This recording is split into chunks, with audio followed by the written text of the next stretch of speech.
ओम या श्री स्वयं सुकृतिनां भवने स्वलक्ष्मी पापात्मनां कृतिदयां हृदये सुबुद्धि श्रद्धा सदां कुलजना प्रभव सलज्जा तां त्वां नतास्म परिपालय देवि विश्वम्। नमो नमस्ते स्फटिक प्रभाय सुश्वेतहाराय सुमंगलाय शुभातहस्ताय सनातनाय जलादिनाथाय नमो नमस्ते।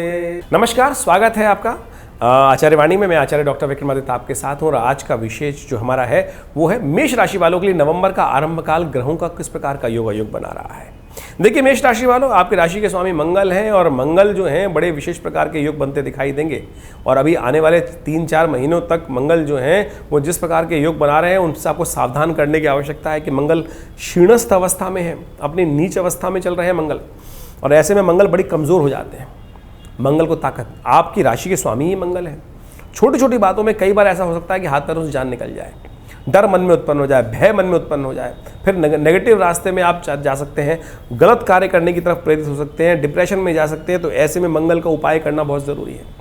और नवंबर का आरंभ काल कई शुभ योग को लेकर उपस्थित है, चाहे वो अंगारक चतुर्थी है, चाहे वो सौभाग्य पंचमी है, चाहे वो विशेष तौर पर ग्रहों का योग अक्षय नवमी का योग बन रहा है। ये सारी तिथियां ऐसी हैं, गोपाष्टमी का योग बन रहा है, शुक्र परिवर्तन की तरफ जा रहे हैं और बहुत जल्दी शनि भी परिवर्तन की तरफ जा रहे हैं, मार्गी हो जाएंगे। तो ऐसे में शनि महाराज बहुत सुंदर योग बना सकते हैं आने वाले 4 महीने में आपके लिए। जो अटके हुए कार्य थे उनको गति बहुत सुंदर देने के योग बन सकते हैं। बस थोड़ा सावधान होकर चलिएगा इस समय में, थोड़ा सा सावधान होकर चलिए, आँख खोल कर चलिए, हिम्मत जगा कर चलिए, सही समय पर जो कॉन्शियस जो बुद्धि जाग रही है उसको जगा कर चलिए, तो बहुत सुंदर आपके लिए रास्ता बन सकता है आपके लिए। तो ध्यान रखते हुए कार्य करने की ज़रूरत है। तो मेष राशि वालों, क्या रहेगा समय आपके लिए वो आप सिलसिलेवार तरीके से समझें, वो हम सब भाव उपस्थित कर रहे हैं आपके लिए। सबसे पहले बात कर लेते हैं 1 नवंबर की। तो उस दिन दिवाली की है, शुभकामना, बहुत सुंदर आपके लिए दीपावली का पर्व आपके लिए बड़ा कल्याणकारी हो, समस्त अनिष्टों को दूर करें और ग्रह योग आपके लिए बन भी ऐसे रहे हैं। कुछ खास उपाय आपने कर लिए ना इस दिन से, तो आपके लिए वारे न्यारे होने के योग बन सकते हैं, महालक्ष्मी का सुंदर आशीर्वाद मिल सकता है। तो यही सब हम आपको बताने जा रहे हैं, सुंदर रूप से समझें। 1 तारीख को शुक्रवार का अवसर, अमावस्या तिथि है। बहुत सारे लोगों के मन में भ्रांति है, डाल दी है बहुत सारे गलत लोगों ने कि 31 तारीख को दिल्ली, 31 तारीख को दिल्ली कहाँ दिवाली जो है कहाँ मनेगी वो भी हम आपको बताते हैं। अभी 31 तारीख को दिवाली कहाँ रही और भारत में कब दिवाली मनानी चाहिए। भारत में दिवाली जो है वो 1 तारीख को ही मनेगी साहब, बिल्कुल। उसको सिद्धांत भी हम उपस्थित करने जा रहे हैं। ये 9 ग्रहों का योग। चंद्रमा आपके तुला राशि में चल रहे हैं, जो सप्तम भाव में चल रहे हैं, सूर्य के साथ विद्यमान है और ये आपके लिए अच्छा योग निर्माण कर रहे हैं, अच्छी शक्ति के साथ ग्रह योग बन रहे हैं। तो बड़ी श्रद्धा के साथ लोगों के साथ मिलें और भगवान का पूजन करें। ग्रह नक्षत्र आपके लिए अच्छे योग बनाते दिखाई देंगे, लेकिन बस थोड़ा सा उपाय करने की ज़रूरत है। उपाय इस दिन क्या करना चाहिए वो भी आप नोट कर लीजिए। दीपावली के दिन सब रूप से भगवती महालक्ष्मी का पूजन तो करते ही करते हैं। तो मेष राशि वालों, इस बात का ये ध्यान रखना कि आपके ग्रह थोड़े से इस वक्त जिस अवस्था में चतुर्थ भाव में मंगल कमज़ोर होकर चल रहे हैं, आपके लिए पितरों का आशीर्वाद बहुत ज़रूरी है। और आमतौर पर दिवाली के दिन हम सब लोग भूल गए हैं आजकल सिद्धांतिक तौर पर, पितरों का श्राद्ध तर्पण अवश्य करना चाहिए। पितरों के निमित्त जलदान, पितरों के निमित्त ब्राह्मण भोजन, ये यदि आप करा लें तो ये आपके ग्रह जो कमज़ोर चल रहा है वो भी ठीक हो जाएगा। दिवाली का दिन बहुत शुभ है आपके लिए। ग्रह नक्षत्र पूरी ताकत के साथ आपके लिए लाभ देने के योग बना रहे हैं। बस थोड़ा सा मंगल की शक्ति, शनि की ताकत को आपको बढ़ाना है, उसके लिए ये हमने उपाय बताया। देवताओं का आशीर्वाद तो मिलता है, पितरों का आशीर्वाद भी इस दिन। पितर अपेक्षा करते हैं कि हमारे जो संतति हैं वो हमारे लिए कुछ कर रहे हैं, नहीं कर रहे हैं, तो अवश्य तर्पण कीजिएगा उनके निमित्त, अवश्य उनके निमित्त ब्राह्मण भोजन कराइएगा। सुबह सुबह ये बहुत सुंदर मुहूर्त बना हुआ है भारत के अंदर तो खास तौर पर, और उसको सिद्धांत रूप से समझ भी लीजिए कि दिवाली का कौन सा मुहूर्त कब है, वो भी आपको बताते हैं। तो दिवाली जो विशेष तौर पर कई सारी कन्फ्यूजन्स क्रिएट की गई कि दिवाली कब है, कैसे मनाएं, तो मैं पुनः यहाँ पर उपस्थित कर देता हूँ आपके समक्ष में कि दिवाली जो है वो 1 तारीख को ही मनाई जानी चाहिए। उसके लिए हमें समझने की आवश्यकता है कि ये देखिए विश्व जो इतना बड़ा विश्व है, हर जगह अलग रेखांश हैं, हर जगह अलग अक्षांश हैं, उनके हिसाब से हर जगह सूर्योदय अलग हो रहा है। तो उसके हिसाब से आपको समझने की आवश्यकता है कि कहाँ किस प्रकार से मनने की आवश्यकता है। हमने उसको पूरा कैलकुलेट किया और समझने का प्रयास किया। तो भारत के अंदर जिस प्रकार से रेखांश और अक्षांश हैं उसके दृष्टिकोण से पूरे भारत के अंदर यानी पंजाब क्षेत्र से लेकर ऊपर आसाम तक का जो क्षेत्र है पूरा, उसको हम समझें कि वहाँ दिवाली जो है 1 तारीख को ही मननी चाहिए। क्यों? क्योंकि आप समझ लें कि उस सूर्य अस्त जिस प्रकार से हो रहा है उसके बाद तक जो दीपावली का जो योग बन रहा है, वो अमावस्या का योग बन रहा है, वो शाम को करीब करीब भारत में वो करीब करीब 6:17 तक विद्यमान है। सूर्यास्त के बाद 2 घड़ी के आसपास, पौने 2 घड़ी के आसपास यदि हमें बहुत सारे क्षेत्रों में दिवाली मिलेगी, अमावस्या मिलेगी, तो प्रदोष काल के अंदर सुंदर रूप से व्याप्त है। प्रदोष काल में जिस दिन अमावस्या हो उसको कहा गया है पूर्वग्रही करें या पर्वग्रही करें।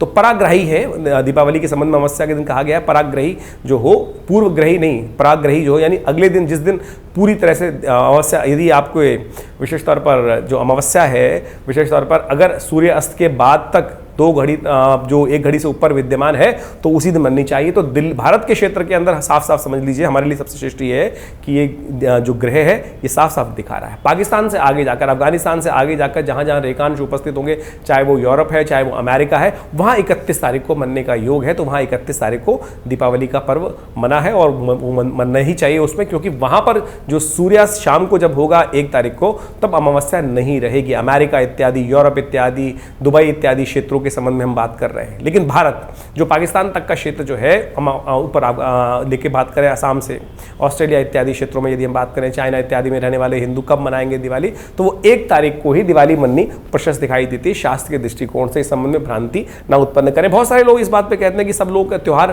पूरे विश्व में एक ही मनना चाहिए। नहीं हो सकता है, क्योंकि ये सूक्ष्म गणनाओं पर मुहूर्त के हिसाब से निकलता है। जहां वृष्टि हो रही हो, बारिश हो रही हो, वहीं पुण्य जाके वहीं घास उगेगी ना। तो ऐसा नहीं कह सकते कि बारिश जहां हो रही है पूरे विश्व में वहां भी उसका प्रभाव होगा, ऐसा नहीं होगा। तो हर जगह सूर्यास्त अलग जगह पर होगा, हर एक का रेखांश अलग है, अक्षांश अलग है। तो इस सिद्धांत को आप समझते हुए कार्य करेंगे तो बहुत अच्छा रहेगा। भारत के दृष्टिकोण से समझ लीजिए सबसे श्रेष्ठ काल दिवाली का जो पूजन का है वो है करीब करीब प्रदोष काल में शाम को करीब करीब 5:35 से लेकर करीब करीब सबसे श्रेष्ठ काल जो है वो 8 बजे तक का मुहूर्त सबसे श्रेष्ठ है। तो प्रदोष काल के अंदर भगवान भगवती का, महालक्ष्मी का, गणेश का सुंदर पूजन करने की व्यवस्था बनाएं, बहुत अच्छा रहेगा। निशीत काल जो आरंभ होगा वो विशेष तौर पर जो है 8:30 बजे से लेकर 11 बजे तक, और उसके बाद रात्रि तक करीब करीब आप मान के चले 2 बजे तक का सुंदर मुहूर्त बन रहा है। निशीत काल में भगवान शंकर की, गणेश जी की और भैरव भगवान के साथ साथ महालक्ष्मी का सुंदर, महाकाली का सुंदर पूजन करने की व्यवस्था रहती है। मुहूर्त इत्यादि के हिसाब से दोपहर के समय में, वैसे तो दिवाली का पूरा दिन ही मुहूर्त है, उसके दृष्टिकोण से आप आनंद भाव से पूजन करने का प्रयास करेंगे तो बहुत अच्छा रहेगा। और दिवाली के अगले दिन गोवर्धन का सुंदर पर्व है और उस दिन अवश्य आप भगवान कृष्ण का पूजन करें। हमने भी विवेकानंद योगाश्रम में बड़ा सुंदर उस दिन कार्यक्रम रखा है गोवर्धन पूजा का, आप उसमें भी सम्मिलित हो सकते हैं। और एक बात ध्यान रखिएगा, दिवाली को रात्रि में भगवान की आराधना करने के बाद सुबह सुबह जब संध्या काल, जब सुबह सुबह जब सूर्योदय होते हैं उस समय उठ जाना चाहिए। उस समय उठकर भगवान का सुंदर भजन करना चाहिए, जल्दी नहा लेना चाहिए, क्योंकि अगले दिन एक ऐसा मुहूर्त बनता है कि कहा जाता है कि जैसा उस दिन करोगे पूरा दिन और पूरा वर्ष आपका वैसा ही निकलेगा। आमतौर पे पता नहीं हमारी संस्कृति में कैसे कुछ गलत बातें आ गई हैं, जैसे जुआ खेलना लोग कर लेते हैं और बहुत सारे रात भगवान, कहाँ हमारी भारतीय संस्कृति में जुए को निषेध कहा गया? भारतीय संस्कृति में जुए इत्यादि को, द्वित क्रिया इत्यादि को भारतीय संस्कृति में नहीं स्थान दिया गया है। ये जबरदस्ती हमारी संस्कृति को अपभ्रंश करने का प्रयास किया जा रहा है कि दिवाली के दिन अवश्य जुआ खेलना चाहिए। कौन, कहां से ये बात उत्पन्न हुई? समझे कि आप ये जो भगवान, विशेष तौर पर अगर भगवान को युद्ध में देखें, महाभारत के युद्ध में अगर भगवान ने जुए से ही जितवाना होता तो युधिष्ठिर को जुए में जितवा देते। तो इस भ्रांति को अपने शास्त्रों से हटाएं, अपने मनों से हटाएं कि शास्त्र में कहीं इस बात को नहीं कहा गया है कि दिवाली की रात करें। दिवाली की रात तो जागने की रात है, भगवान की आराधना की रात है, भगवती महालक्ष्मी को प्रसन्न करने की रात है, दीपावली प्रकाश की तरफ ले जाने की रात है। ये गलत कार्य करने की रात नहीं है। इस दिन विशेष तौर पर विशेष पूजन का महत्व है। भगवती महालक्ष्मी का रात्रि सूक्त का पाठ, देवी सूक्त का पाठ, महालक्ष्मी के विभिन्न श्री सूक्त इत्यादि का पाठ कर भगवान शंकर के त्र्यंबक मंत्र को जागृत करने की यात्री है, तो उसका पूजन किया जाना चाहिए। और अगले दिन जैसा हमने कहा, सुबह प्रातःकाल जल्दी उठें और भगवान विशेष तौर पर सुंदर स्तवन करें, भगवान विष्णु का, भगवान कृष्ण का सुंदर पूजन, गोवर्धन पूजन, अन्नकूट का पूजन करें, आनंद भाव से प्रसन्नता के साथ रहें। इस दिन वो योग बनने वाला है जो आप 1 जनवरी को मानते हैं। लोग कहते हैं ना कि 1 जनवरी को अच्छे रेजोल्यूशन बना लो, अच्छे कार्य करो, पूरे साल वैसा होगा। उस दिन नहीं होने वाला। ये वही है कार्तिक मास के शुक्ल पक्ष की प्रतिपदा, जिसको अन्नकूट कहते हैं, गोवर्धन कहते हैं, उस दिन वो मुहूर्त बनता है। तो इस दिन अवश्य उस दिन पूजन कर लेना चाहिए। तो ये विशेष तौर पर आप जो व्याख्या हमने उपस्थित करी है, इसको समझें, आनंद से जीवन में स्थान दें और आगे चलते हैं और आगे तिथि के संबंध में समझ लेते हैं। तो मेष राशि वालों, अब आप समझ लो कि आपने समझा कि दिवाली कब है, कैसे है, तो आपने समझ लिया। हम 2 तारीख की बात भी कर लेते हैं, जिसके बारे में आपको बता रहे थे। 2 नवंबर जो है शनिवार का अवसर, प्रतिपदा तिथि है, कार्तिक मास के शुक्ल पक्ष की प्रतिपदा, गोवर्धन पर्व नया वर्ष आरंभ होता है इस दिन। और ध्यान, जैसा हमने आपको बताया ना अभी, कि इस दिन विशेष तौर पे अवश्य जल्दी उठना चाहिए और अपनी संस्कृति को समझना चाहिए। हमारी संस्कृति बड़ी सुंदर संस्कृति है। कहाँ लोगों ने गलत कर दिया, बहुत गलत चीज़ें हमारी संस्कृति में डालने का प्रयास करके आपके मनोमस्तिष्क में मति भ्रम उत्पन्न कर दिया है। सुबह सुबह देखिए, गजकेसरी योग का निर्माण इस दिन हो रहा है आपकी राशि के दृष्टिकोण से, और ये सूचना दे रहा है, पूर्व सूचना हम आपको दे रहे हैं कि आपके लिए आने वाले 2-3 दिन में लाभ के योग बनेंगे अच्छे से। बस हिम्मत जगाए रखिए। मंगल आपको एकाकी कर रहा है, आप दूसरों को शिक्षा दे रहे हो लेकिन खुद अपने ऊपर शिक्षा नहीं ले रहे हो, ये समस्या उत्पन्न हो रही है मेष राशि वालों आपके लिए। ध्यान रखिएगा, थोड़ा सा इस दिन सुबह सुबह भगवान कृष्ण की सुंदर उपासना करें, शालिग्राम जी का पूजन करें, अन्नकूट की सुंदर व्यवस्था करें, गौ पूजन करें। ये कर लिया तो शनि भी अनुकूल हो जाएंगे, मंगल को भी ताकत मिल जाएगी सुंदर रूप से। और विशेष तौर पे हमने विवेकानंद योगाश्रम में इस दिन बड़ा विशाल व्यवस्था करी है कार्यक्रम की, बड़ा भंडारा रहेगा। शाम के समय प्रदोष काल में गोवर्धन की सुंदर पूजा रहेगी, आप भी सम्मिलित हो सकते हैं इस पूजा के अंदर, तो बड़ा आनंद रहेगा। आश्रम पे सुंदर व्यवस्था है, सादर आमंत्रित हैं आप सब लोग विवेकानंद योगाश्रम में। गोवर्धन पूजा, गो पूजा, साथ में भगवान कृष्ण की पूजा, और हमारे पिता आचार्य श्री केशव देव जी का इस दिन जन्मदिवस भी होता है, तो उनकी सुंदर रूप से उनका दिव्य आशीर्वाद भी प्राप्त करने का सुंदर आपको अवसर मिल सकता है। उनका भी पूजन रहता है इस दिन, तो अवश्य आप सादर आमंत्रित हैं इस दिन इस आश्रम में होने वाले कार्यक्रम में। 3 तारीख की यदि हम बात करें, रविवार का अवसर, द्वितीया तिथि इस दिन विद्यमान है। यम द्वितीया का सुंदर योग है, गजकेसरी योग का निर्माण हो चुका है और ये आपके लिए शुभ आशीर्वाद का योग बनाता दिखाई दे रहा है।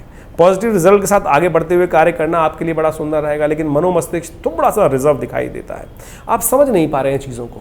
ग्रह बिल्कुल ठीक, थोड़े से कमज़ोर है, लेकिन स्थिति है कि थोड़ी हिम्मत पैदा, कदम तो आगे बढ़ना पड़ेगा। यदि कदम आगे बढ़ाए तो आपके लिए रास्ते खुल सकते हैं, इस बात का ध्यान रखें। थोड़ा संकोच है मन में, ग्रह दिखा रहे हैं संकोच, बंधन, मनोमस्तिष्क परेशान कर रहा है। इस दिन चित्रगुप्त का पूजन किया जाता है, यमुना जी का पूजन किया जाता है। खासतौर पर कहा जाता है अपने घर में भोजन नहीं करना चाहिए, बहन के घर जाकर भोजन करने का प्रयास करना चाहिए। और बहन के घर जाकर यदि भोजन करेंगे तो आशीर्वाद भी मिलेगा, कष्ट भी दूर होने के योग बन जाएंगे। शाम के समय कहा जाता है कि चलते पानी में एक दिया, आप एक खासतौर पर पत्ते का एक बनाकर कहा जाता है कि एक विशेष तौर पे ढाक का पत्ता लेकर उसके ऊपर एक बेर का पत्ता रख लिया जाता है और इस प्रकार के 7 पत्ते बनाकर एक एक करके शाम को ओम यमाय नमः, ओम यमाय नमः, यमाय नमः कहते हुए उनको सबको प्रवाहित कर देना चाहिए। इससे यम भी प्रसन्न होते हैं, समस्त कष्ट जीवन के दूर होते हैं और आप नई एनर्जी के साथ पूरे वर्ष के लिए काम करने के लिए तैयार हो जाते हैं। इस प्रकार से दीपावली का पूजन समाप्त होता है। तो ये दीपावली का पूजन जो है ये सुंदर इसी दिन समाप्त होता है। 5 दिन की दिवाली होती है और ये यमराज की पूजा दिवाली के सबसे पहले दिन भी की जाती है, जो इसमें यमदीप दान किया जाता है, और अंतिम में भी 5वें दिन भी यम द्वितीया के दिन भी यही प्रयोग कर कर सुंदर यमदीप दान करके कार्य किया जाता है। पितरों के निमित्त कहा जाता है, पितृ प्रसन्न हो जाते हैं ना, तो आपके सुंदर योग के बन जाते हैं और ग्रह नक्षत्र तो आपके लिए सुंदर बने हुए हैं। केवल आपको अपने विश्वास को जगाने की ज़रूरत है। 4 तारीख का दिन सोमवार, तृतीया तिथि है। इस दिन सौभाग्य योग बन रहा है, सर्वार्थ सिद्धि योग बन रहा है। सुबह 8:30 बजे तक जो भी नया कार्य करना हो, आरंभ करना हो, पूरी तरह से समझ लीजिए लाभ के योग आपके लिए बने हुए बिल्कुल तैयार हैं। केवल विश्वास जगा कर कार्य करने की ज़रूरत है। विश्वास जगा लिया तो सुंदर तरीके से आपके लिए लाभ के योग अवश्य बन जाएंगे, हमें साफ साफ दिखाई दे रहा है। 5 तारीख मंगलवार, और इस दिन विशेष तौर पर चतुर्थी का योग है, तो अंगारक चतुर्थी का निर्माण हो गया है और ये आपके लिए बड़ा सुंदर योग का निर्माण हो गया है। चंद्रमा भी परिवर्तन करने का योग बना रहे हैं, वो आपके धर्म भाव में जा रहे हैं और ये विशेष तौर पर आपके लिए मन में धर्म का उदय करते दिखाई दे रहे हैं विश्वास के साथ। लेकिन ध्यान रखिएगा, आपकी हल्की सी आलस जो है ना, जो चंद्रमा विशेष तौर पर मंगल का योग बना हुआ है, थोड़ी सी आप पूरी तरह से ध्यान नहीं दे रहे हैं, वो आपको धोखा दे सकता है। इसी को ठीक करने का दिन है अंगारक चतुर्थी। अंगारक चतुर्थी यानी मंगल का जन्मोत्सव। ये मंगल को ताकत देने का योग बनाएगा। मंगल 3-4 महीने आने वाले समय में बहुत क्षीणस्थ अवस्था में रहने वाले हैं और आपकी राशि के अंदर बहुत ज़रूरी है सुंदरकांड का पाठ करें, हनुमान जी को चोला चढ़ाएं, मंगल के मंत्र का जप करें। हमने विवेकानंद योगाश्रम में विशेष यज्ञ रखा है इस दिन, हनुमान जी की प्रसन्नता के लिए मंगल ग्रह शांति महायज्ञ एवं सुंदरकांड का पाठ रखा है। शाम को भंडारा रहेगा, बड़ा सुंदर सवामनी का भोग रहेगा, यज्ञ रहेगा, सुंदरकांड का पाठ रहेगा। आप भी इसमें सम्मिलित हो सकते हैं इस शुभ योग में लाभ लेने के लिए, तो आप अवश्य ध्यान रखते हुए कार्य करें। ध्यान रखिएगा, इस दिन नए कार्य करने के लिए दिन अच्छा नहीं है। सुबह 11:50 से भद्रा आरंभ हो जाएगी 12 बजे तक, तो ध्यान रखते हुए कार्य करना बहुत ज़रूरी है। 6 तारीख यदि हम बात करें, बुधवार का अवसर, पंचमी तिथि है। इस दिन सौभाग्य पंचमी का योग बन रहा है और साथ साथ धनु राशि में शुक्र का प्रवेश हो रहा है। धनु राशि में शुक्र का प्रवेश जो आपके लिए बन रहा है, ये आपके लिए लाभ के योग प्रशस्त करता दिखाई दे रहा है, सुंदर रहेगा। चंद्रमा और धनु विशेष तौर पर योग जो बन रहा है, चंद्रमा के साथ शुक्र का योग, ये आपके लिए धर्म का उदय करता दिखाई देगा और सुंदर आपके वर्चस्व में वृद्धि करने के योग भी साफ साफ बनते दिखाई दे रहे हैं। हमारे लिए आपके लिए सौभाग्य प्राप्ति का योग है। इस दिन कोशिश करें सौभाग्य की आकांक्षा के लिए विशेष तौर पर सौभाग्यवती स्त्री का आशीर्वाद लेने का प्रयास करें। भगवान राम का, भगवती सीता का सुंदर आशीर्वाद लेते हुए कार्य करना आपके लिए संपूर्ण रूप से बड़ा सुंदर योग बनाता दिखाई देगा। भगवान गणेश का भी पूजन करेंगे तो सौभाग्य में वृद्धि के सुंदर योग बनते दिखाई देंगे आपकी राशि के दृष्टिकोण से। एक बात और ध्यान रखिएगा, 5 और 6 तारीख को ज्येष्ठा और मूल नक्षत्र है। 5 नवंबर और 6 नवंबर को मूल, 5 को ज्येष्ठा, 6 को मूल नक्षत्र रहेगा। तो इस नक्षत्रों में कोई जन्म ले रहा है तो उनकी मूल शांति अवश्य कराने का प्रयास करना चाहिए, नहीं तो जीवन में व्यक्ति कष्ट बहुत पाता है। 7 तारीख का दिन विशेष तौर पर छठ महापर्व है, विशेष तौर पर भगवान सूर्य को अर्घ देने का दिवस है और ग्रह नक्षत्रों के दृष्टिकोण से आपके लिए जो ग्रहों का योग बनता दिखाई दे रहा है वो आपके लिए बड़ा महत्वपूर्ण रहेगा। जितनी आप धर्म कार्य करेंगे आने वाले 2-3 दिनों में विशेष तौर पर उतने लाभ प्राप्ति के योग बन सकते हैं। बृहस्पति से दृष्ट होकर चंद्रमा गज केसरी योग का निर्माण शाम को करता दिखाई देगा और कहीं ना कहीं से शाम को पॉजिटिव रिजल्ट्स आपके प्राप्त होने के योग बनते दिखाई देंगे। ग्रह नक्षत्रों के दृष्टिकोण से ये आपके लिए अच्छा योग बनता दिखाई दे रहा है, तो आप अवश्य इस योग में लाभ लेते हुए कार्य करना प्रयास करेंगे तो बहुत सुंदर रहेगा। पूरे भारत में देखिए छठ पर्व मन रहा है। भगवान सूर्य को, इन दिनों सूर्य चल रहे हैं कमज़ोर, तो देखिए कितनी सुंदर व्यवस्था भारतीय संस्कृति में बनाई गई कि उत्तर भारत में कहीं छठ पूजा रहती है, वहाँ सूर्य की उपासना, और कार्तिक के अंदर तो विशेष तौर पर सूर्य की उपासना, सूर्य नारायण की उपासना अवश्य की जाती है क्योंकि सूर्य कमज़ोर है और यही ज्योतिष के दृष्टिकोण से ये उपाय शुगर कोटेड ढंग से बहुत सुंदर रूप से पौराणिक कथाओं के माध्यम से उपस्थित कर दिया गया। सूर्य कमज़ोर है, सूर्य की कांति प्राप्त करने के लिए, सूर्य का तेज प्राप्त करने के लिए जल्दी उठकर कार्तिक में स्नान करना चाहिए। कार्तिक में स्नान का ही महत्व है। स्नान, दान, यज्ञ कार्तिक में महीने में यही 3 चीज़ बताई गई हैं, जितना करोगे उतना लाभ प्राप्ति के योग बन सकते हैं, तो अवश्य इसका लाभ लेने का प्रयास कीजिएगा। 8 तारीख का दिन शुक्रवार का अवसर, सप्तमी तिथि है और साथ साथ सुंदर ग्रहों का योगायोग आपके लिए लाभ के मार्ग प्रशस्त करता दिखाई दे रहा है आपके कर्म के अनुसार। यहाँ रिजल्ट एक ही चीज़ में मिलेगा, जितना मेहनत करोगे उतना लाभ प्राप्ति का, मेहनत कम करोगे तो कम लाभ मिलेगा। मेहनत पूरी तरह से तटस्थ होकर काम करोगे तो ये गारंटी हम दे रहे हैं आपको कि आपके लाभ होने के योग सुंदर रूप से बनते दिखाई देंगे। सुबह सुबह सूर्य को अर्घ अवश्य दीजिएगा। छठ पर्व पे इस दिन उगते हुए सूर्य को अर्घ देने की व्यवस्था है, सप्तमी भी है, तो ये विशेष तौर पर ये कार्य कर आप लाभ लेने की स्थिति बना सकते हैं। कोई और खास उपाय करने की ज़रूरत नहीं, यही करिए, सब प्रकार से कल्याण के योग बनेंगे। 9 तारीख का अवसर शनिवार, अष्टमी तिथि है, गोपाष्टमी का सुंदर योग बन रहा है। ग्रह नक्षत्रों के दृष्टिकोण से आपके लिए जो लाभ की स्थिति अच्छी बनती दिखाई दे, लेकिन शनि महाराज को संभालना बहुत ज़रूरी है। गोपाष्टमी शनिवार को पड़ रही है। शनि महाराज इन दिनों वक्री स्थिति में चल रहे हैं और 15 तारीख को मार्गी होंगे और ये आपके रिजल्ट्स को लाने के योग बनाएंगे, लेकिन इन दिनों थोड़े कमज़ोर हैं। 15 तक ट्रांजिट पीरियड चल रहा है। शनि को ठीक करने का एक दिव्य उपाय हम आपके समक्ष उपस्थित करते हैं। गोपाष्टमी के दिन अपने वजन के बराबर जितना भी सामर्थ्य हो या सतनाजे का दान करने का प्रयास करें, हरे चारे का दान करने का प्रयास करें। कहा जाता है गऊ के अंदर समस्त देवताओं का वास होता है और गोपाष्टमी के दिन ये सुंदर रूप से गऊ का पूजन शनिवार के दिन पड़ रही है इस दिन, और शनि महाराज खराब चल रहे हैं मेष राशि वालों, तो इस दिन ये उपाय करना सब प्रकार से कल्याणकारी है। श्रद्धा करके ये उपाय कर लो, बहुत ज़्यादा कोई उठापटक करने की ज़रूरत नहीं पड़े। कोई आपको नीलम पहना रहा है, कोई कुछ और उपाय कर रहा है, सीधा साधा शास्त्र के दृष्टिकोण से उपाय कीजिए, कल्याण के योग अवश्य बनते दिखाई देंगे। 10 तारीख रविवार का अवसर, नवमी तिथि है और ग्रह परिवर्तन का योग बना रहे हैं और ये परिवर्तन आपके लिए कहीं ना कहीं मार्ग प्रशस्त करता दिखाई दे रहा है। संतों का आशीर्वाद देने का दिन दिखाई देता है। इस दिन जो संतों का आशीर्वाद मिलेगा आपके लिए अक्षय रहेगा। अक्षय नवमी का योग है इस दिन, साथ साथ आंवला नवमी का योग भी बन रहा है, कुष्मांड नवमी का योग बन रहा है, वृंदा नवमी का योग बन रहा है। तुलसी का पूजन बड़ी श्रद्धा के साथ, आंवले का पूजन, कहा जाता है कि इसी शुभ तिथि में आंवले की उत्पत्ति हुई थी, तो भगवान विष्णु के मंदिर में जाकर कहा जाता है कि आंवले के पेड़ के नीचे बैठकर पूजन कर वहाँ भोजन कर लें तो कैसी बीमारी है उससे आरोग्यता प्राप्त करने के योग बन जाते हैं। इस सुंदर उपाय को करें, कल्याण होगा। तो इस प्रकार से ग्रहों का योगा योग आपने समझा। ये ग्रहों का योगा योग जो विशेष तौर पर नवंबर के पहले भाग में, प्रथम भाग में बन रहा है, बड़ा विचित्र है। देखिए सूर्य के जिस प्रकार से स्थिति चल रही है, तुला राशि में चल रहे हैं, साथ साथ शुक्र और बृहस्पति का आपस में जो एक दूसरे के समक्ष योग बनता दिखाई दे रहा है, ये वास्तविक तौर पर कई मामलों में झगड़े तो उत्पन्न करता है, लेकिन एक बहुत सुंदर योग बनाता है। सूर्य बृहस्पति, जब कहा जाता है कि एक दूसरे के सम्मुख होकर, विशेष तौर पे बृहस्पति और शुक्र एक दूसरे के सम्मुख होकर बैठ जाते हैं, तो विशेष तौर पे एक योग बनाते हैं कि आपस में द्वंद्व उत्पन्न करते हैं, लेकिन जो गलत कार्य करने वाला होता है उसका नाश भी संभव है इस कलिकाल के अंदर। तो ये ग्रहों का योगायोग एक तरह से क्लैश तो दे रहा है, अशांति का वातावरण बना रहा है, लेकिन सत्य की विजय भी कराने के योग बना रहा है। तो आप विशेष तौर पर अपनी राशि के संबंध के अनुसार से आपने ग्रहों का योगायोग समझा है, जो उसको ठीक करने के लिए विशेष तौर पर शास्त्र में जो प्रमाणित उपाय हैं उनको उतारने का जीवन में प्रयास करें। हम इस कार्यक्रम के माध्यम से आपके समक्ष जब ज्योतिष को उपस्थित करते हैं तो हम प्रयास करते हैं कि जो प्रमाणिक, विशेष तौर पर पौराणिक मत के अनुसार से जो उपाय शास्त्र में वर्णित है, पंचांग के दृष्टिकोण से, विशेष तौर पर तिथियों के दृष्टिकोण से, इन योगायोगों को महत्व समझने का हमें प्रयास करना चाहिए। भारतीय संस्कृति में शास्त्रों की जो रचना की गई है वो इसी कारण से रचना की गई है। उन सब जो उपाय हम सब लोग करें वो शास्त्र के प्रमाणित उपाय करने का प्रयास करें। सत्यव्रत जिस प्रकार से बताया गया, अष्टमी का व्रत, सप्तमी का, विशेष तौर पर जो विभिन्न योग ज्योतिष के दृष्टिकोण से बनते हैं, उन सबकी पौराणिक कथाएं शास्त्र में, पुराण इत्यादि में विद्यमान की गई हैं, शास्त्रों में विद्यमान की गई हैं। जो व्रत निर्धारित किए गए हैं वो सब निवारण ही है, जैसे मंगलवार, सोमवार, बुधवार, अनेक अनेक दिन के अनेक अनेक देवता हैं। तो हमको ये समझते हुए कार्य करने का प्रयास करना चाहिए। सनातन पद्धति में कुछ भी बात कपोल कल्पित नहीं है, सब प्रत्यक्ष प्रमाण के अनुसार से सब चीज़ों को व्यवस्था देखते हुए ज्योतिष को मंत्र विज्ञान के साथ, शास्त्रों के साथ बहुत बढ़िया तरह से जोड़ा गया है। लेकिन आज हो क्या गया है कि बहुत सारे लोग इस प्रकार के टोटकों में फंस गए हैं, ऐसी भ्रांति में फंस गए हैं कि चॉकलेट खा लो, कभी कोई और स्थिति कर लो। एक तो एक बड़ा विचित्र लगा कि कुछ उपाय के नाम पर एक व्यवस्था की जा रही है, कोका कोला लेकर फ्लश में डाल दो, ये ग्रह का उपचार हो जाएगा। क्या ग्रह करने का प्रयास कर रहे हैं? ये क्या मतिभ्रम उत्पन्न करने का संसार में प्रयास किया जा रहा है? ज्योतिष जैसे इतने वृहद विज्ञान को कोका कोला में लाके रख दिया गया है।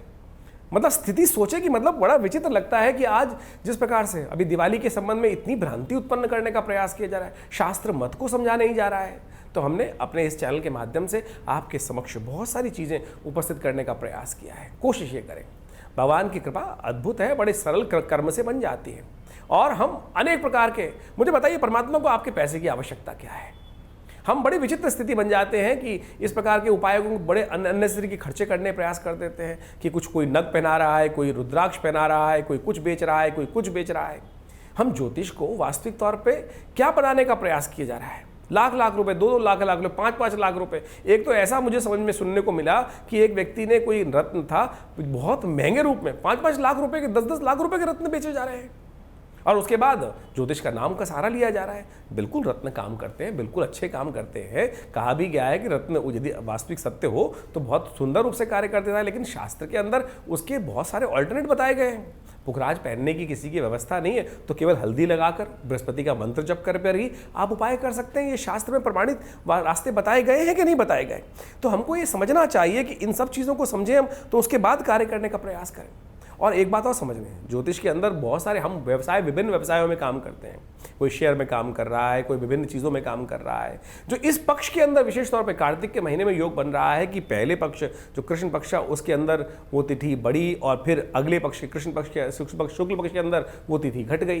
तो ये साफ साफ दिखाता है कि ये जो भयावह स्थिति है, बाजार का रुख भी बड़ा विचित्र हो सकता है और गोता लगा सकता है। तो आप कोशिश कीजिएगा इस सब संबंध में शांति के साथ कार्य करने का प्रयास करें। ये सब चीज़ें जो उपाय हम आपके समक्ष रखते हैं, चाहे मंत्र का उपाय बता रहे हैं या कोई चीज़ दान करने का उपाय बता रहे हैं, शास्त्र के अनुसार से प्रमाणित हम प्रयास करते हैं कि उन सब कथाओं का भी आपको मूल रूप से सिद्धांतिक तौर पर समझाने का प्रयास करें। अर्थ क्या है तुम समय समय पर आपके समक्ष उपस्थित रहते ही हैं। और एक बात और ध्यान रखिएगा, मंगल इन दिनों बड़ी विचित्र स्थिति में चल रहे हैं। मंगल का योग कर्क राशि में जो योग बन रहा है, नीच के होकर मंगल स्थित हो गए और काफ़ी लंबे समय तक ये मंगल योग बनाने वाले हैं। ऐसे में विश्व के दृष्टिकोण से तो ये भयावह स्थिति बनती है। कोई भी दुस्साहसपूर्ण कार्य बहुत सारे गलत लोग कर सकते हैं, गलत तरफ दिमाग चल सकता है, दुस्साहसपूर्ण कार्य हो सकता है। तो ऐसे में मंगल का लगातार आप उपाय करने का प्रयास करें।